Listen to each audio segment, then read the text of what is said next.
Shalom Aleichem, mes chers frères et sœurs, Shavua Tov ou Mazal Tov, en ce jour du 27 Iyar, à une semaine à peu près de Shavuot. Je voudrais partager avec vous une réflexion intéressante sur la paracha de la semaine dernière et qui, bien évidemment, va nous interpeller comme tous les sujets des parachiotes précédentes. Tout d'abord, je tiens à dédier ce cours à la mémoire d'une dame extraordinaire, mon mentor avec qui nous avons tout appris. Tous les anciens de l'école normale se souviennent bien d'elle. Il s'agit bien sûr de Madame Marcel Hana Bat Miriam Seban, qui est décédée malheureusement et enterrée à Casablanca vendredi. Alors comme je l'ai dit dans mes posts, nous avons perdu une grande dame, une des plus grandes, dans mon humble avis, une des plus grandes intellectuelles qu'on aura connue ces 50 dernières années, une dame de grande valeur, qui nous aura appris la réflexion, le débat, la philosophie, les mathématiques, l'anglais, enfin tout ce que nous sommes devenus aujourd'hui. Nous lui devons tout. Des milliers et des milliers d'élèves lui doivent tout, comme ils doivent tout à son défunt mari, Zichrono Livracha, M. Émile Haïm Seban, Zecher Tzadik Kadosh Livracha, qui a éduquer des milliers d'élèves de notre communauté, et à cela nous leur serons éternellement reconnaissants. Donc ce cours lui est dédié, et également je voudrais dédier ce cours à la Refoua Shelema complète de mon ami Shalom Ben Mazal Tov Torjman, et à la Refoua complète de Ruth Haya Bat Elise, que Akadosh Baruch Hu leur envoie la Refoua Shelema, Bichal Kol Rofé et Kol Cholei Amecha Israël, et tous les malades bien sûr du peuple d'Israël et du monde entier. Alors la paracha de Behar va nous interpeller sur un sujet extrêmement et hautement, on va dire, actuel, et il concerne un principe qui existait à l'époque, qui est celui de la Shemitah, qu'en langage courant on appellera la jachère. Alors je vais d'abord vous donner et vous expliquer le pasouk qui nous l'ordonne. Et alors c'est le chapitre 25 du pasouk, le pasouk 2, où il est marqué en hébreu: Daber el Beni Israël va matalehem, qui t'avoue la Haaretz, parle au peuple d'Israël et dis-leur en ces termes: quand vous serez rentrés dans le pays Asher ani noten lachem, que je vous donne, Veshavta Haaretz shavat lachem, et la terre sera soumise à un chômage en l'honneur de l'Éternel. D'accord? Ensuite, il y a marqué Sheshanim tiza sadecha, Vesheshanim tizmor karmecha, Veasafta et tevuata. 6 années, tu ensemenceras ton champ, 6 années, tu travailleras ta vigne, et tu en recueilleras le produit. Ubashana sheveit, mais la 7e année, Shabbat, Shabbaton yé la Haaretz, Shabbat Lachem, mais la 7e année, un chômage absolu sera accordé à la terre, un Shabbat en l'honneur de l'Éternel. Sadecha lo tizra, vecharmecha lo tizmor, et sefia kitsecha lo tikzor, vet inneve nezirecha lo tivzor, shnat Shabbaton yé la Haaretz. Et donc, tu n'ensemenceras pas ton champ, ni tu ne tailleras ta vigne. Le produit spontané de ta moisson, tu ne le couperas point, et les raisins de ta vigne intacts, tu ne les vendangeras point. Ce sera une année de chômage pour ton sol. Alors, je vais expliquer déjà le principe de la Shemitah. Donc, toutes les 7e années, c'est-à-dire qu'on avait bien évidemment le droit d'ensemencer, de cultiver pendant 6 années, mais la 7e année, la Torah nous ordonne de stopper complètement, de lécher le sang en jachère, c'est-à-dire à l'abandon. Tout ce qui y pousse ne sera plus cultivé ni récolté, et ça sera, on va dire, notre champ sera accessible à toute personne qui voudra y prendre des fruits, des légumes ou toute autre récolte. Alors, c'est une loi intéressante, bien sûr, qui ne commence à être active que quand on rentre en Eretz Israël. Alors vous me direz, Yaakov, qu'est-ce que la Torah veut nous apprendre à nous qui ne vivons pas en Eretz Israël ou qui ne sommes pas sous le coup de cette mitzvah qu'est-ce que la Torah, qu'est-ce qui est intéressant et pourquoi la Torah nous l'a ordonné. Alors, il y a déjà un premier principe qui est absolu, qui est celui de ce qu'on appelle la sentence textuelle. C'est-à-dire que Kadosh Baruch Hu ordonne et nous, nous exécutons. Mais bien sûr, derrière toute ordonnance, il y a une raison, et les Hachamim, pour rendre, on va dire, plus proche de nous les mitzvot, et que nous le fassions avec plus de zèle et d'élan et de volonté, alors ils donnent, bien sûr, des explications au sens caché de cette mitzvah. Et à mon sens, le sens caché de cette mitzvah est extrêmement moderne et extrêmement actuel, car il nous interpelle au plus haut point.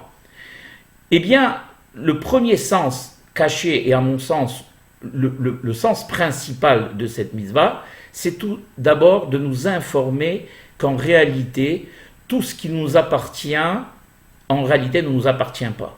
C'est-à-dire qu'il nous est confié, mais il nous vient directement de l'Éternel. Alors vous allez me dire, Yaakov, ça c'est évident, on le sait, on sait bien quand on est croyant que tout ce qui nous appartient, tout ce que nous construisons, tous nos biens, notre argent, eh bien, ne nous appartiennent pas, entre guillemets, ils nous proviennent de Hakadosh Baruch Hu. Mais ce n'est pas si évident que ça.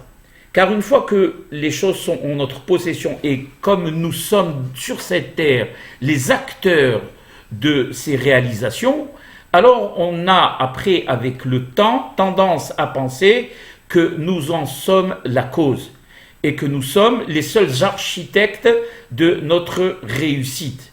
La Torah, elle vient et elle nous dit, écoute, tu as un champ, tu as une maison, tu as des entreprises, tu as de l'argent, tu as une femme, tu as des enfants, tu as la santé.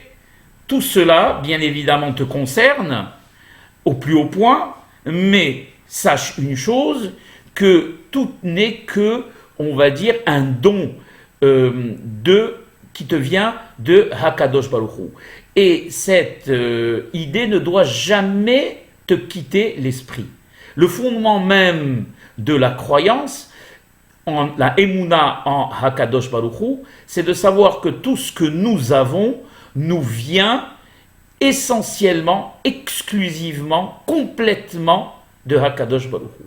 Et que nous, évidemment, sur terre, avons eu l'autorisation de les réaliser, mais sans l'aval et la volonté d'Hakadosh Baruch Hu pour chacun de nous, ou pour ce qu'il a prévu pour chacun de nous, eh bien, même si nous ne dormions pas 24 heures et des années pour essayer de réaliser les choses, et avec tous les efforts et l'intelligence de l'homme, la technologie et tout ce qui permet les réalisations, sans l'aval de Hakadosh Baruch Hu, sans le désir de Hakadosh Baruch Hu, eh bien, rien n'aurait été possible. Ça, c'est l'idée vraiment centrale de la jachère de la Shemitah.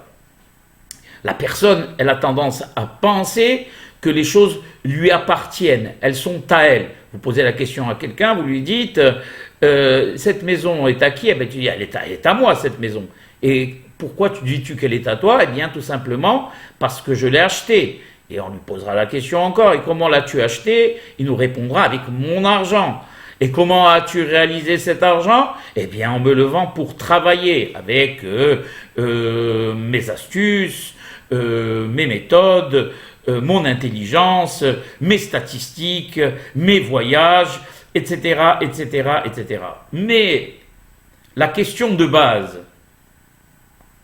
qu'on lui posera et à laquelle, eh bien, il n'aura pas d'autre réponse que celle-ci, c'est « Mais qui t'a permis justement de pouvoir te lever tous les matins et de réaliser tout ce que tu as réalisé ?»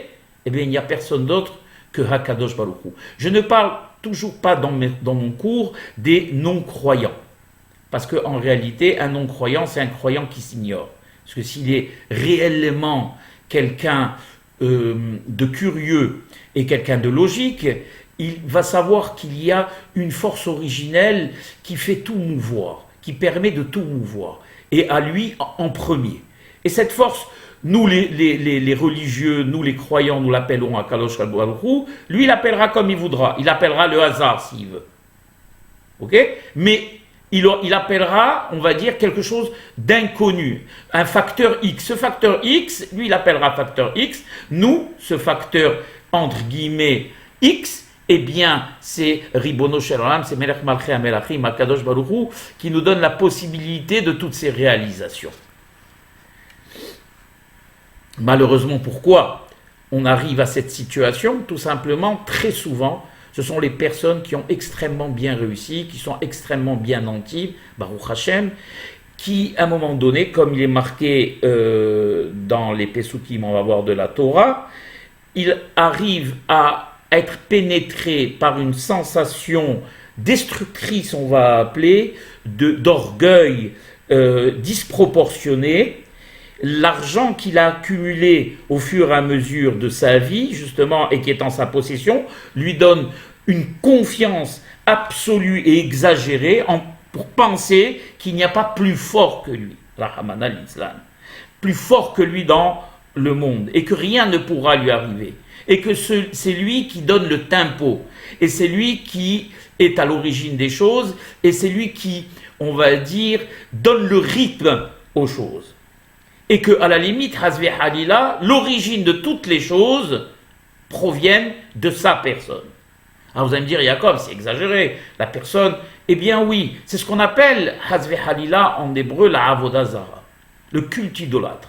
Le culte idolâtre, c'est plus dans un monde moderne que nous connaissons, des gens qui ont des maisons avec des statues des idoles et qui allument de l'encens. Ça existe peut-être en Inde ou en Thaïlande ou dans certains pays. Mais dans la plupart des pays modernes, la Avodah Zara, donc le culte étranger, c'est quoi Avodah Zara? C'est un culte qui est étranger au seul culte qui doit exister, qui est le culte de Hakadosh Baruch Hu. Servir Hakadosh Baruch Hu. Tout ramener, Rabotai, à la source première, Sibat HaSibot, la cause de toutes les causes, qui est Hakadosh Baruch Hu. Il y a malheureusement un moment dans la vie où quand on arrive à la toute-puissance, eh bien on va rompre ce lien, cette source qui doit nous ramener toujours à l'origine de nos biens et qui malheureusement, pour ces gens-là, n'existe plus et la personne commence à oublier Hakadosh Baruch Hu qui a été à l'origine de toute sa richesse et croyez-moi, mes chers amis, même si les personnes qui arrivent à ce stade ne veulent pas l'avouer, eh bien, le chemin est extrêmement court et extrêmement rapide, malheureusement. C'est pour ça que la Torah, elle nous dit, quand on arrivera en Eretz Israël, il est marqué dans ces termes, Pen tochal vesavata ou batim tovim tivne veishba. Attention, fais attention quand tu arriveras en Eretz Israël. Mais quand on parle de l'époque biblique, on parle au jour d'aujourd'hui aussi également. Quand tu arriveras et tu seras rassasié, comme il y a marqué, vaishman yeshurun vaivat, quand la personne est rassasiée, elle est grasse et repue, alors elle donne un coup de pied, malheureusement, à celui qui est à l'origine de tous ces bienfaits. Vesavata, au batim tovim, tu auras de belles maisons, et tu habiteras en tranquillité. Ufkarcha, uvetsoncha yerbeyum, et tu auras beaucoup de bétail. Bétail, on pourra le remplacer par les biens mobiliers, les biens immobiliers, et beaucoup d'argent et d'or tu auras. Veram levavecha veshacharta et Hashem Elocha motzecha meret Israël mibet avadim. Et ton cœur se remplira d'orgueil et tu oublieras l'Éternel ton Dieu qui t'a fait sortir de la terre d'Égypte. Et alors c'est extrêmement intéressant ce qu'il dit le Passouk. C'est vrai que si on le replonge dans le contexte dans lequel ce passouk est dit, c'était bien évidemment juste avant de rentrer en Eretz Israël après que Moshe les eut quittés et que Josué les ait fait rentrer en Eretz Israël. Donc c'est très proche de la sortie d'Égypte et c'est normal que le passouk rappelle cela parce que le souvenir de la sortie d'Égypte est encore quelque chose de très présent dans l'esprit du Ham Israël. Mais nous, en 2021, actuellement, éparpillés dans tous les pays du monde, qu'est-ce que nous rappelle la sortie d'Égypte? Eh bien, la sortie d'Égypte nous rappelle quelque chose de fondamental. C'est que, au-delà de cette sortie d'Égypte, la manière avec laquelle Akadosh Baruch Hu a procédé pour faire sortir notre peuple d'Égypte est, on va dire, quelque chose que l'on doit constamment, chaque fête de Pessah, se rappeler et répéter, c'est-à-dire la toute-puissance incontestable sur toutes les forces de la nature qu'a actionné Hakadosh Baruch Hu pour faire plier le roi d'Égypte, pharaon de l'époque, et pour faire contre toute attente sortir son peuple d'un endroit où nul esclave, il était marqué, n'est sorti. Et quand on rentrait en Égypte, on ne pouvait plus en sortir, tant sur le plan, on va dire, spirituel, que sur le plan matériel, puisqu'on sait que la civilisation égyptienne était marquée par une coupure totale avec le divin, et que cette coupure totale avait imprégné pendant des siècles l'esprit de ceux qui y vivaient. Et nous, aujourd'hui, quand on a compris qu'Akadosh Baruch Hu est capable de changer l'eau en terre, l'eau en sang, de faire cohabiter le feu avec la glace, de viser exactement les premiers-nés du peuple égyptien en connaissant de manière imparable, on va dire, les vies intimes de chaque couple égyptien. Il n'y a que celui qui nous a créés et qui est à l'origine de tout qui est capable de faire cela. Eh bien, s'il a été capable de faire quelque chose d'aussi extraordinaire qu'un bouleversement vraiment de l'ordre naturel, en ce qui nous concerne aujourd'hui, et avec, on va dire, nos micro-problèmes, nos micro-réussites par rapport à la grandiosité d'Égypte, serait-on fou de ne pas penser qu'Akadosh Baruch Hu également en est à l'origine? S'il est capable de tout faire, pourquoi, Hazve Halila, ne s'occuperait-il pas de notre vie à nous, de la vie de tout un chacun? C'est ce qu'on appelle en hébreu l'ashgaha pratique, qui est le fondement, donc la providence individuelle, qui est le fondement de toute la croyance du peuple d'Israël, et bien sûr aussi des religions monothéistes. Dieu est la cause de toutes les causes, il est à l'origine de tout, et on lui doit absolument tout. Il n'y a rien qui sorte, on va dire, du contrôle de Hakadosh Baruch Hu. Même une feuille qui tombe d'un arbre, disent les Chachamim, c'est Hakadosh Baruch Hu qui a ordonné à cette feuille de tomber. Il n'y a rien qui échappe au contrôle et à la providence divine. Malheureusement, la réussite, la puissance, la toute-puissance, nous fait arriver à un stade où on ne réfléchit plus, on ne pense plus, et on pense que Hazve Halila, on est à l'origine de tout. Et c'est pour ça que la Torah, à l'époque biblique, ordonne à chacun d'entre nous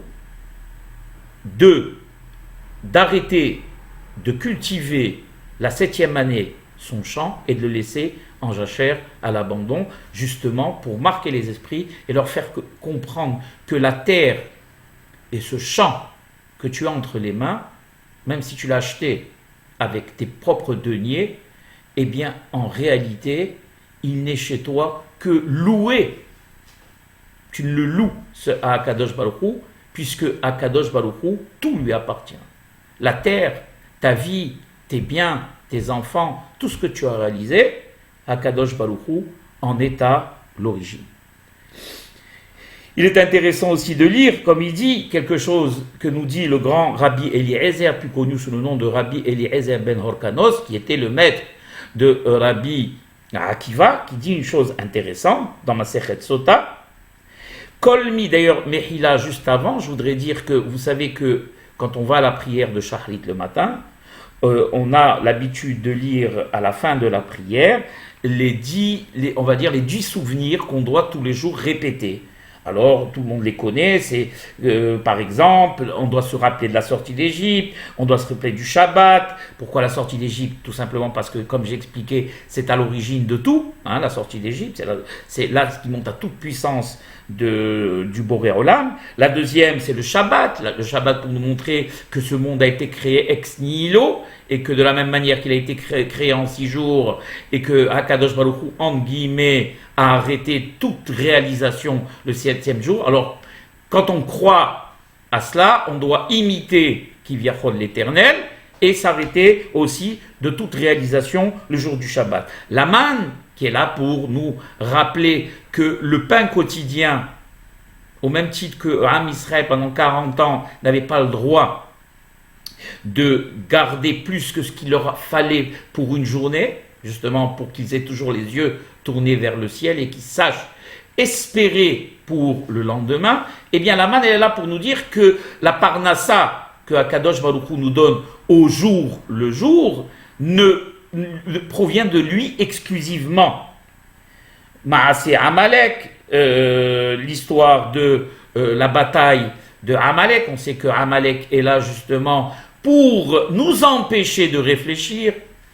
Amalek est considéré comme un obstacle qui obstrue la vue et le raisonnement, qui nous empêche d'accéder Kivyachol et d'aller vers l'éternel, d'accord? Puisqu'on sait que Amalek, la doctrine amalécite, on l'a vu après avec les descendants de Haman. Pourquoi Amalek? Parce que Amalek, ça a été le premier peuple qui a attaqué le Ham Israël à la sortie d'Égypte. Au moment où Sham'u Ami Mirgazoun, Hil Ahaz, Yoshve Pelachet, toutes les nations s'étaient tenues à carreau. Ils avaient vu ce qu'avait fait Akadosh Baruch Hu à la sortie d'Égypte. Et eux, ils n'ont pas eu peur. Ils se sont attaqués au Ham Israël de but en blanc. Pourquoi? Parce que pour eux, nous n'est que hasard. Cette doctrine amalécite qu'on va retrouver dans les descendants qui sont Haman, Yimarchemo Hitler et tout le Ahmadinejad actuel, j'ai oublié son nom, Shem Yerishaim Yirkav, eux, tout cela pense que, eh bien, tout n'est que hasard et que l'aura et que la réussite du Ham Israël n'est que hasard et n'est que temporaire. Et c'est là où ils sont trompés. Et c'est à nous justement de savoir que tant qu'on restera connecté à Kadosh Baruch Hu et qu'on balayera à Amalek et ses doctrines de la main, eh bien on n'aura jamais rien à craindre. Ou Mahamad al-Sinai, le don de la Torah que l'on va, Be'ezat Hashem, fêter dans 7 jours, puisque la Torah, on sait, elle est à l'origine de tout, elle est à l'origine de notre vie, elle est à l'origine de notre survie. Car un peuple juif sans Torah n'a aucune raison d'être. Une des raisons pour lesquelles nous sommes sortis d'Égypte, c'est pour recevoir la loi, pour faire de nous un peuple de Kohanim, un peuple de prêtres, qui est là justement pour, comment dirais-je, pour illuminer ce monde tant au niveau du comportement qu'au niveau de la morale, qu'au niveau de l'action, par nos mitzvot. Et ces mitzvot, on ne peut les réaliser que quand on a la loi entre les mains.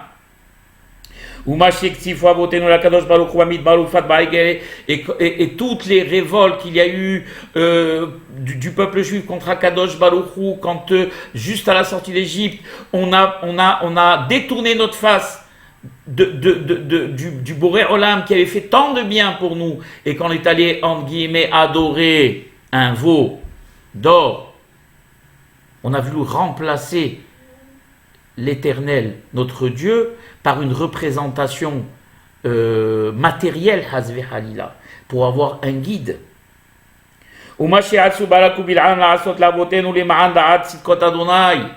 Et bien évidemment, l'histoire de Balak et de Bil'am, qui a entraîné le Ham Israël dans la luxure, et qui a par cela occasionné malheureusement la Magefa et l'épidémie que l'on a connue, puisqu'on sait que les épidémies, la plupart des épidémies, le Talmud le dit, viennent des fautes sexuelles, Rahman al-Islam, de ce qui existe malheureusement dans le monde, de la luxure, de la débauche, où aujourd'hui de jeunes enfants de 11-12 ans, filles et garçons, sont offerts à la vindicte et au vice des gens qui viennent les chercher, Rahman al-Islam, Akadosh Baruch Hu voit tout cela.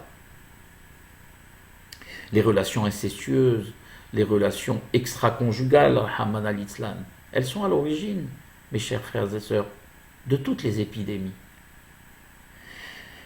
Ma'aseh Myriam Anevia, le fait que Myriam, eh bien que aussi grande qu'elle ait été, elle a dit malheureusement du Lachon Hara. On a eu l'occasion longuement de parler du Lachon Hara. Elle a dit du Lachon Hara sur Moshe, Eved Hashem. Elle en a été punie. Et si Myriam, qui est une prophéteuse du peuple d'Israël, qui grâce à elle, les Israël ont eu pendant 40 ans de l'eau dans le désert, et que malgré tout elle a été punie, Allah Hadkama, à plus forte raison, nous simples mortels. Et la chose la plus importante, et c'est celle-là, ce point que je voudrais préciser, c'est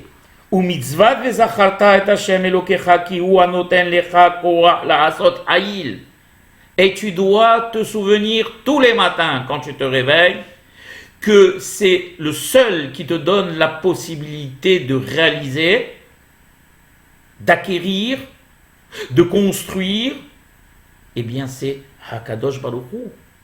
On le dit d'ailleurs tous les matins.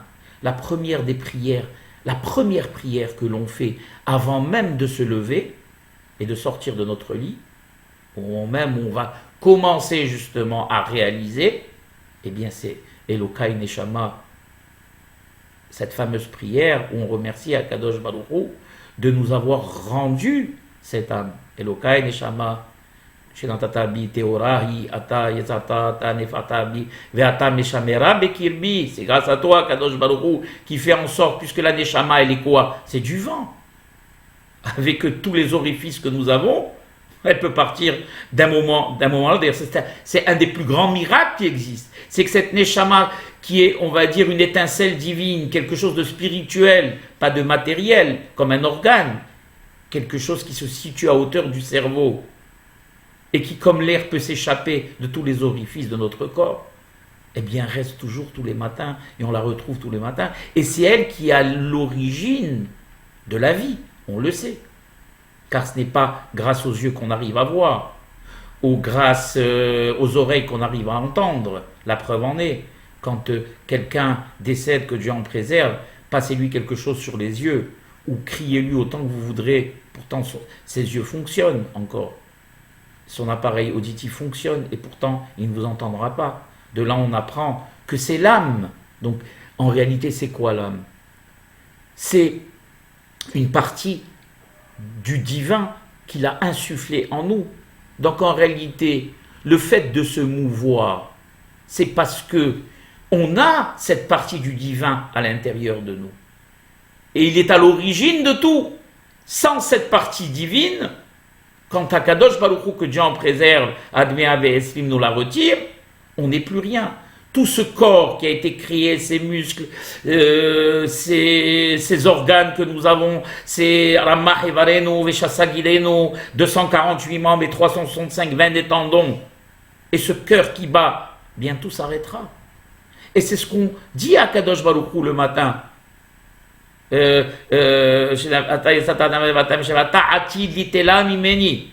toi tu es dans le futur, tu vas nous l'enlever, parce que malheureusement la mort est inéluctable. Ou la hazirabi le atid lavo et la triatametim, tu vas nous la rendre. Et là on remercie Akadosh Baruch Hu. Donc le point de départ d'une journée chez nous c'est quoi? C'est qu'on sait de manière absolue que on ne peut le matin réaliser quoi que ce soit avant de remercier du fond du cœur celui qui en est à l'origine, Melech Malchei HaMelachim, Akadosh Baruch Hu. Aucun juif qui se respecte ne peut poser ses deux pieds par terre et se lever de son lit sans avoir fait cette bénédiction à l'Éternel. Et la deuxième Zechira, bien sûr, nous, notre vœu que Jérusalem soit reconstruite, et ce qui nous intéresse à Jérusalem, ce n'est pas les centres commerciaux, bien évidemment, vous l'avez compris, c'est le Beth Amikdash, c'est encore une fois la présence divine à côté de nous.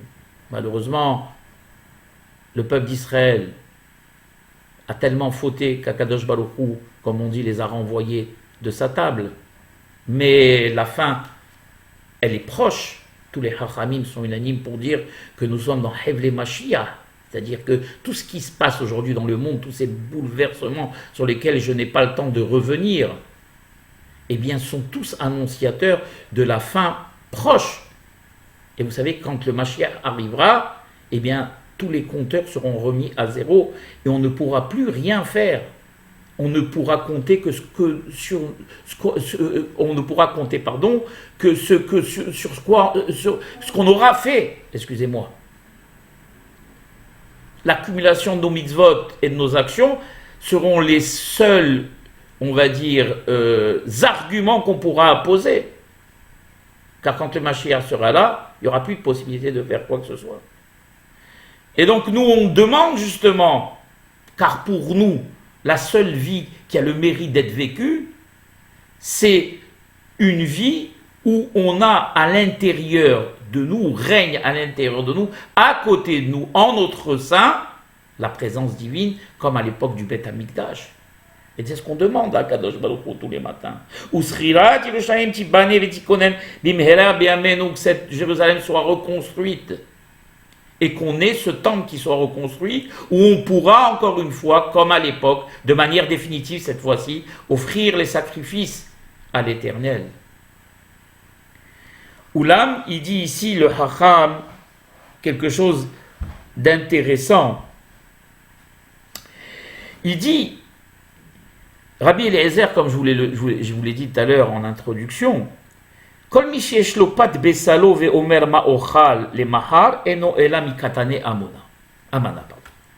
celui qui a des provisions dans son panier et qui se pose la question et qui dit « Qu'est-ce que je vais manger demain ?» alors c'est un homme de peu de foi. Ça veut dire quoi? Quelqu'un qui a déjà quelque chose dans son panier et qui dit « Qu'est-ce que je vais manger demain ?»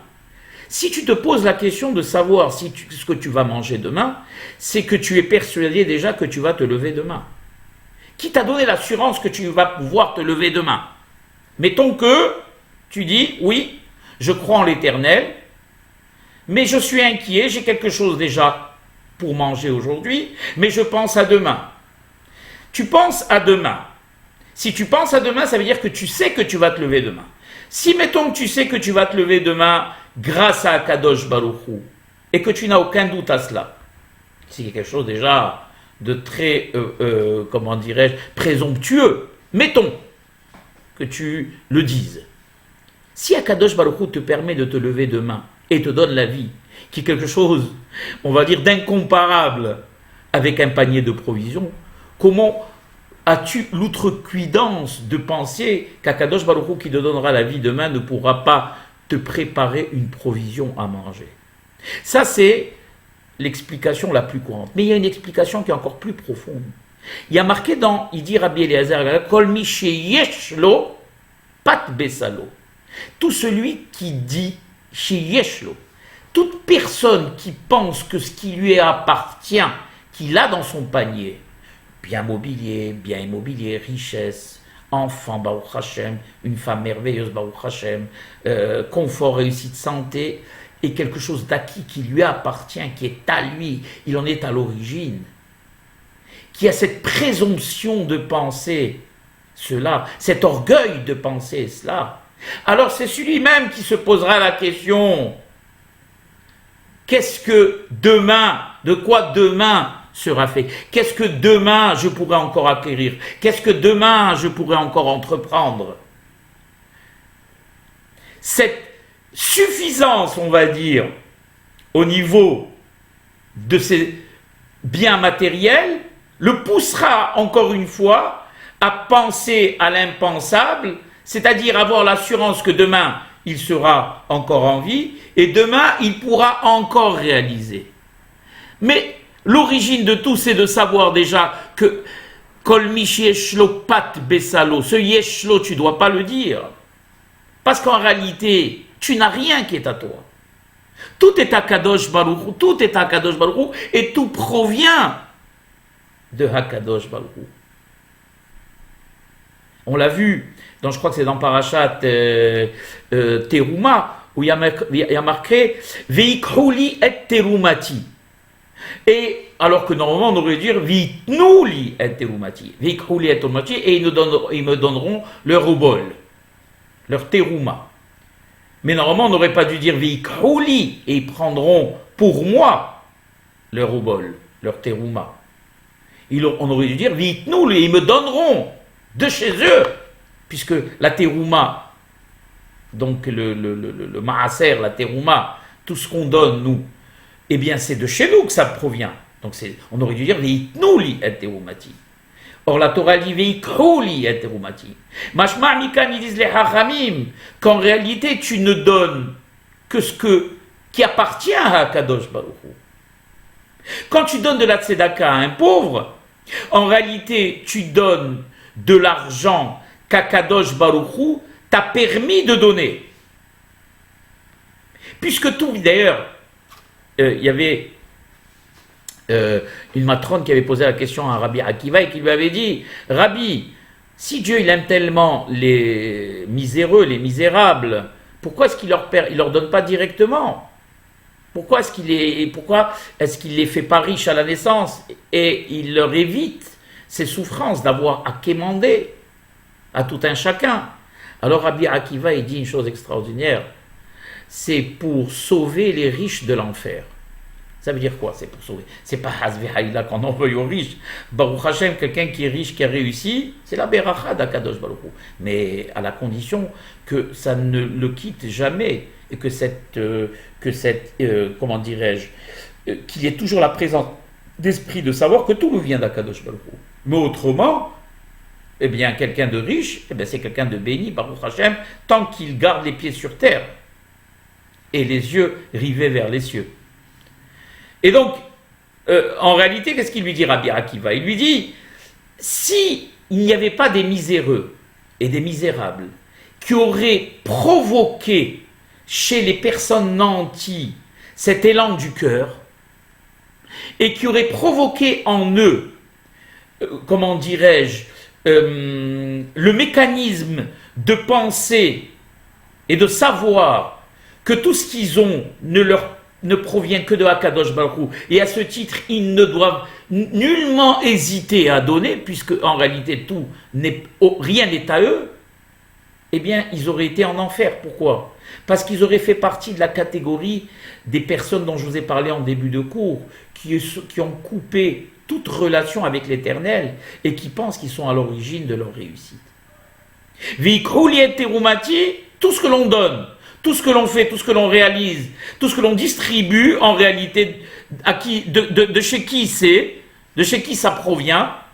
Eh bien, ça provient de la terouma personnelle de Akadosh Baruch Hu. Il y a une très belle phrase aussi qui dit, je ne sais pas si je me rappelle bien, Honendal Lové Hashem. Tout celui qui a pitié d'un pauvre, eh bien, c'est comme s'il prêtait de l'argent à Akadosh Baruch Hu. C'est magnifique.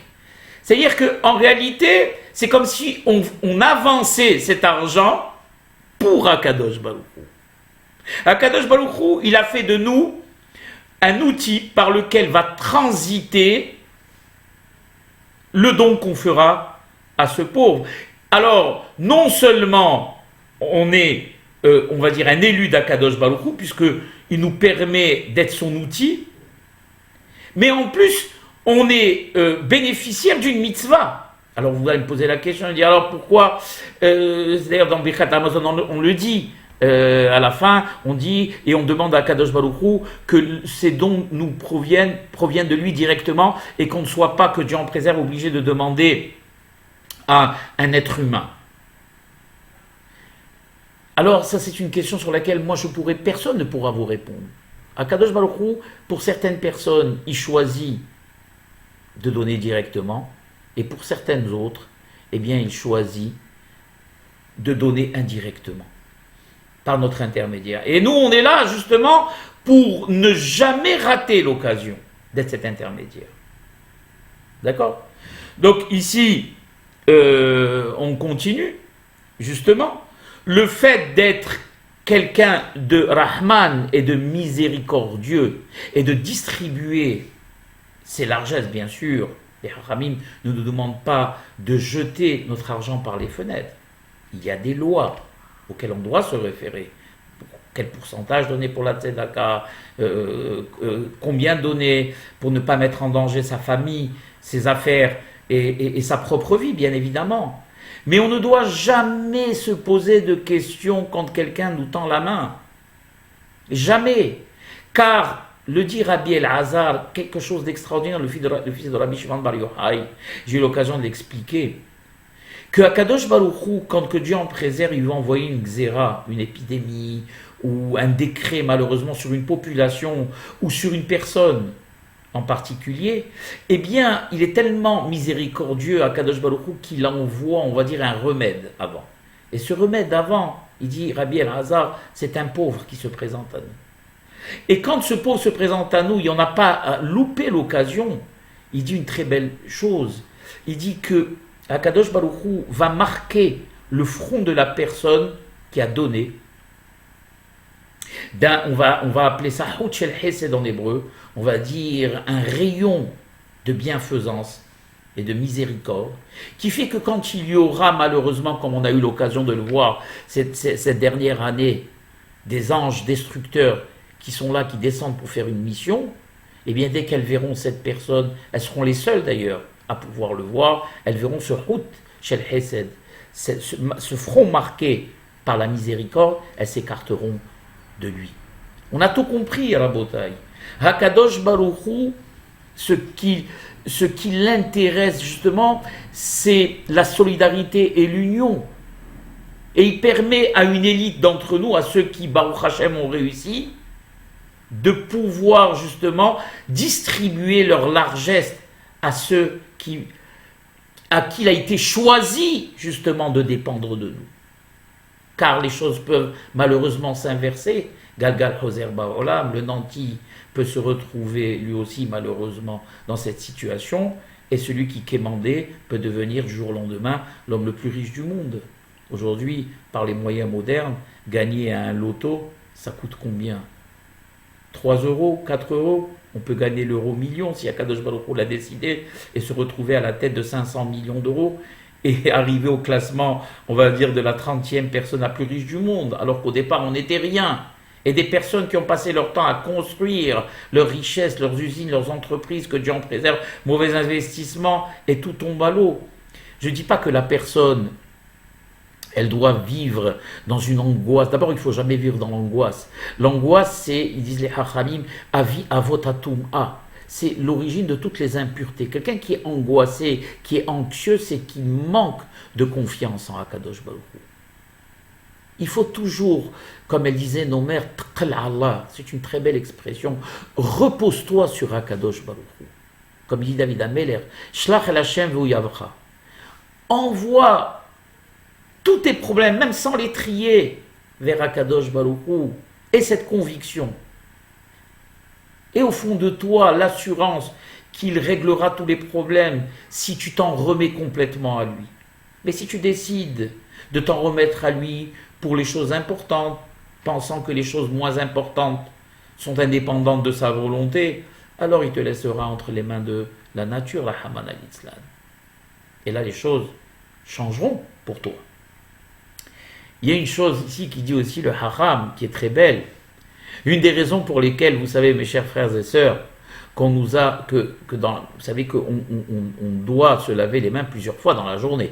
Déjà le matin au lever, on sait pour des raisons d'impureté.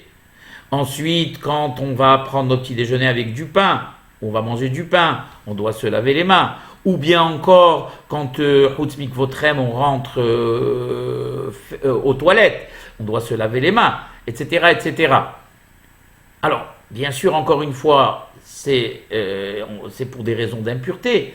Mais ce qui est hyper intéressant, ce que dit ici le haram, c'est quoi? C'est que vous savez, les mains sont la symbolique de quoi? De tout. Du ma'aseh yadenu, comme on dit, ma'aseh yadenu. C'est avec ces 10 doigts qu'on entreprend et qu'on réussit et qu'on construit et qu'on acquit.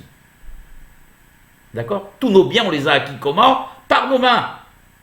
Et justement, pour ne pas qu'on ait tendance à penser que ce sont nos mains qui ont été à l'origine de tout et qu'on chasse, que Dieu en préserve de nos esprits, Sibat à Sibot, la cause de toutes les causes, Akadosh Baruch Hu, et que cette impureté, justement, s'installe dans nos mains, sur nos mains, pardon, et que nos mains baignent dans cette impureté de la négation, justement, eh bien, on nous enjoint, on nous demande de nous laver les mains plusieurs fois pour extirper cette impureté. Donc, cette paracha magnifique qui est la paracha où il y a cette idée de la Shemitah, cette idée magnifique de la Shemitah, cette idée où on abandonne ce qu'on pense comme notre propriété, justement pour nous éduquer. D'ailleurs, il dit ici un grand hacham qui s'appelle Rabbi Tanhun ben Hanilai. Il dit Gibore koa osa devaro, lishmoa bekol devaro. Ele shomre shevi'it. Qu'est-ce qu'il dit le Midrash? Il dit, Rabbi Tanhun ben Hanilai, que les personnes que l'on peut qualifier de puissants et de forts, c'est ceux justement qui abandonnent leur champ. Parce qu'à l'époque, sachez, quand on nous demande par exemple de faire une mitzvah, cette mitzvah, bien on l'a fait, elle peut durer une journée comme le Shabbat, elle peut durer plusieurs jours comme les fêtes, elle peut durer quelques minutes comme Netilat Yadayim, elles peuvent durer 1 heure ou 2 heures comme la Tefila, elles ont un temps limité. Mais celle de la Shemitah, c'est toute une année à la bataille. Et à l'époque, sachez, il n'y avait pas d'autres moyens de subsistance, il n'y avait pas d'importation, donc on ne vivait que du fruit de nos champs. Et on demandait à cette personne de tout stopper, de tout arrêter, de tout laisser en jachère, et de compter que sur l'Éternel. Alors que tous les jours, bien évidemment, les taxes tombaient, les impôts tombaient, les impôts ne s'arrêtent pas, les taxes ne s'arrêtent pas, les soucis ne s'arrêtent pas, les enfants ne s'arrêtent pas de brailler et de réclamer leur pitance. La femme aussi, quand on rentre à la maison, imaginez la pression qu'avaient ces agriculteurs quand ils rentraient et qui voyaient leurs champs au travers de la fenêtre abandonnés et que tout le monde, les pauvres, les bêtes, tout le monde venait se servir et eux étaient là et ne pouvaient rien faire parce qu'Akadosh Baruch Hu leur donnait. Y a-t-il plus fort et plus grand que ces personnes dans le bitachon? Le bitachon, c'est quoi? C'est quoi? Vous savez qu'il y a deux notions, deux concepts. Vous avez ce qu'on appelle la Emouna et vous avez ce qu'on appelle le bitachon. La Emouna, je vais l'appeler moi la théorie, et le bitachon, c'est quoi? C'est la pratique. La Emouna, c'est la croyance, toutes les informations qu'on a collectées sous la toute-puissance de l'Éternel, ce qu'il est capable de faire, ce qu'il a fait à la sortie de l'Église, ce qu'il fait tous les jours. Et le bitachon, c'est la mise à l'épreuve. On peut avoir toute la théorie et avoir toutes les connaissances possibles sur la toute-puissance d'Akadosh Baruch Hu, arriver au moment de l'épreuve, il peut nous arriver, et il nous arrive souvent de flancher. Peut-être pas complètement, chacun selon des degrés, chacun selon fonction de l'épreuve qu'ils vont vivre, mais alors on n'arrive pas à comprendre, c'est incohérent. D'un côté, tu as travaillé sur ta Emouna, car la Emouna, elle est proportionnelle, le bitachon est proportionnel à la Emouna. Si on veut avoir du bitachon, de la confiance en l'Éternel au moment de nos épreuves, on doit travailler, augmenter nos connaissances au niveau de la Emouna tous les jours. Et malgré tout, il y a incohérence. On arrive devant une épreuve, on flanche. Mais hier, tu m'as dit que tu as parlé pendant 2 heures, tu as fait une dracha sur laquelle tu as parlé de la sortie d'Égypte, de ce qu'Akadosh Baruch Hu a fait. Et là, aujourd'hui, tu as un petit problème que Dieu en préserve. Tout s'effrite, tout s'effondre. Pourquoi cela? Et c'est pour ça que la Torah et le Midrash nous dit Gibore koa osa devaro, car il faut être quelqu'un de très fort comme Rabbi Shimon Bar Yochai. Et on aura l'occasion d'en parler dans un prochain cours, qui lui s'en remet totalement et complètement à Akadosh Baruch Hu. Et pour lui, pour Rabbi Shimon Bar Yochai, le fait de s'en remettre complètement et entièrement à Akadosh Baruch Hu, eh bien, n'empêchera absolument pas toutes les réalisations matérielles. Pourquoi? Parce que Akadosh Baruch Hu, il enverra d'autres personnes pour ramasser nos champs, pour cultiver nos champs, pour récolter nos champs via vous Zarim. Comme il dit Rabbi Shimon Bar Yochai, viendront les étrangers, récolteront, etc. Mais ce niveau de bitachon est un niveau qui est réservé aux élites. Giboreko aosa devaro lishma bekol devaro. La plupart d'entre nous, on le verra, sont comme Rabbi Ishmael, où on allie en même temps la ishtadlut, c'est-à-dire l'effort nécessaire pour la réalisation, mais cette ishtadlut ne doit jamais, jamais, comment dirais-je, obstruer le fait que, certes, nous faisons des efforts, mais que nos efforts ne sont pas la cause de nos réalisations. La cause de nos réalisations, c'est alors bien sûr, on fait des efforts, car il y a eu la malédiction d'Adam et de Hava, où il y a marqué à la sueur de ton front, tu devras travailler pour récolter et manger, bien évidemment. Mais si Akadosh Baruch Hu ne décide pas pour nous telle ou telle réalisation, tous les efforts qu'on pourra faire seront complètement vains. Et quand on a gardé ça à l'esprit et qu'on sait que la Ishtadlut n'est pas à l'origine de nos réalisations, c'est qu'on est un vrai croyant. Baruch Adonai Le'olam, Amen ve Amen.